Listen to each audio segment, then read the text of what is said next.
State, where the Speaker of the Cross River State House of Assembly, Elvert Ayambem, has been impeached by 2/3 majority of the House. Mr. Ayambem was removed by 70 members out of the 25-member House over allegations of misappropriation of funds. Before he was removed at the plenary, a slight drama happened when the impeachment notice was tabled.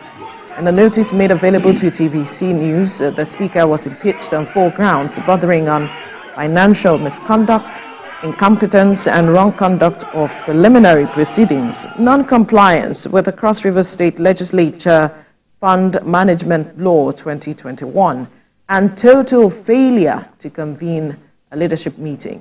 And the House turned violent when the notice was brought. Interesting times that we see. There are reports also of one of the speakers, or one of the representatives, I must say rather, taking the mace, which is the symbol of power of the Speaker of the state legislature. And there was also a brawl that ensued after that happened.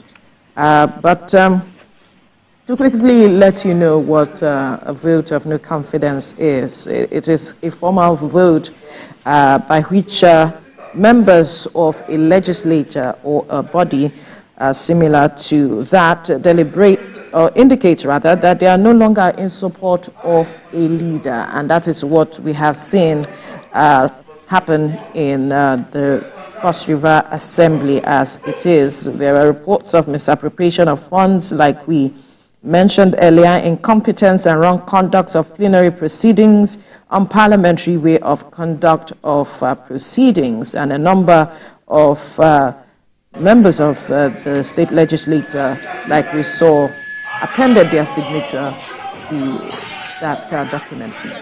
Well, the Speaker has also come out, or the impeached Speaker has come out to also say that his alleged impeachment by some members of the State House of Assembly is false. That's what he described. And of course, newsmen were not able to speak with him after a majority had declared that his impeachment.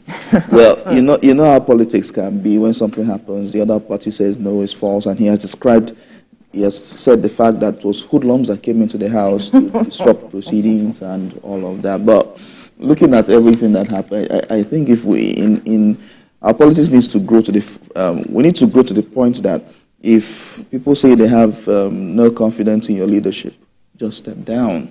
There's no need for honorably step down, because there's no need for the brawl that we've seen at the Cross River State House of Assembly.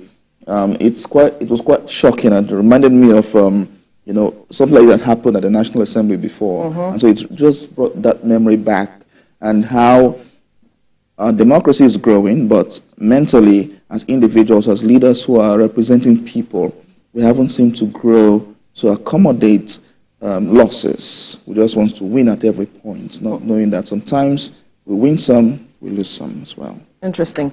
Well, Olamide Adeyemi is one of our anchors. I'm sure a majority of our viewers know her. She joins us now, and she would also tell us how, in perspective of what you see happened in Cross River. Well, good morning, Veronica. Good morning, Theophilus.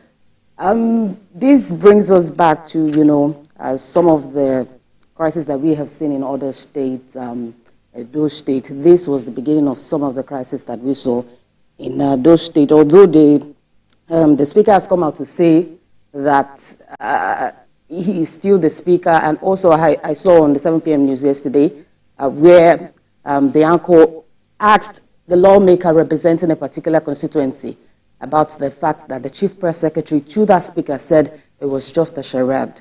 And so we're expecting a response from that.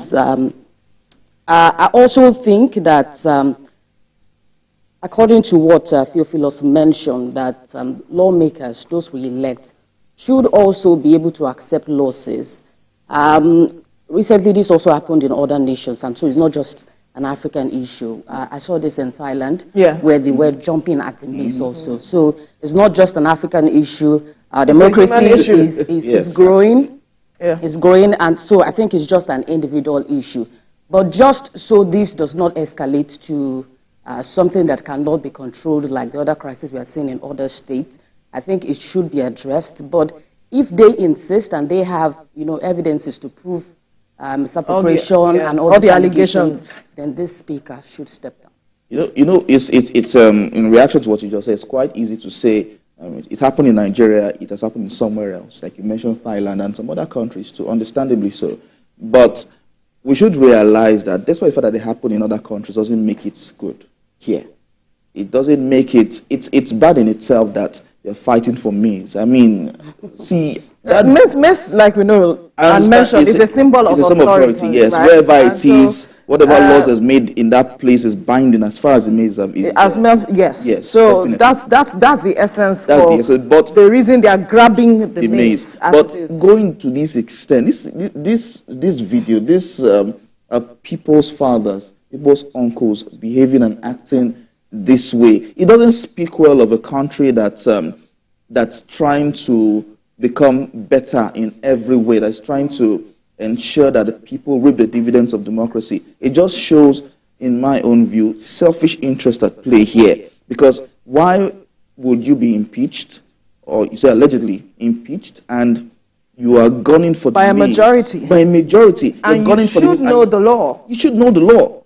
So what do you think young people... What examples are they showing to young people like us that are coming up? I'm not saying I'm going to be a politician. You want to be a politician? No, you are giving us a hint, so it's fine. I'm not saying so, though. But if that opportunity comes, yes, what do you think young people will do if they have seen these kinds of things and it gets to our turn?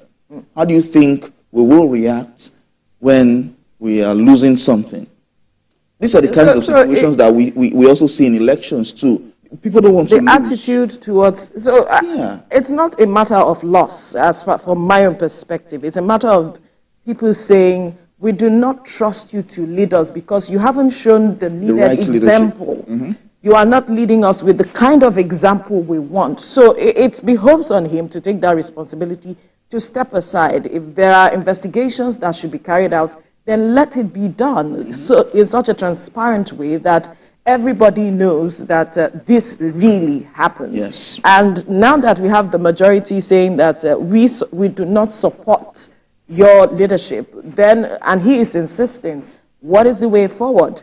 Because the people, the interest of the people are at stake. The people that they represent are at stake as we speak. So it's important that this is resolved amicably so as to move democracy forward in this state. Let's always remember that we are there to serve the people and not our own interests. So that should be the message right now. And I'm not sure that the governor has spoken with regards to this. So we'll be waiting to hear more. Imagine, look at how that person jumped. From what I see here, what has come to mind is that they all need the magic of emotional intelligence. Okay.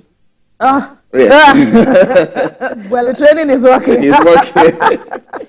Another concern that I feel should be raised here is why did it take about 11 months for them to raise this issue? Perhaps they were gathering their evidence. Evidences. And I expect the speaker to know the law. He's saying that he is still the speaker, irrespective. Let's see what happens today. Third majority. That's what politicians do. It's the morning after, so let's just wait to see what happens.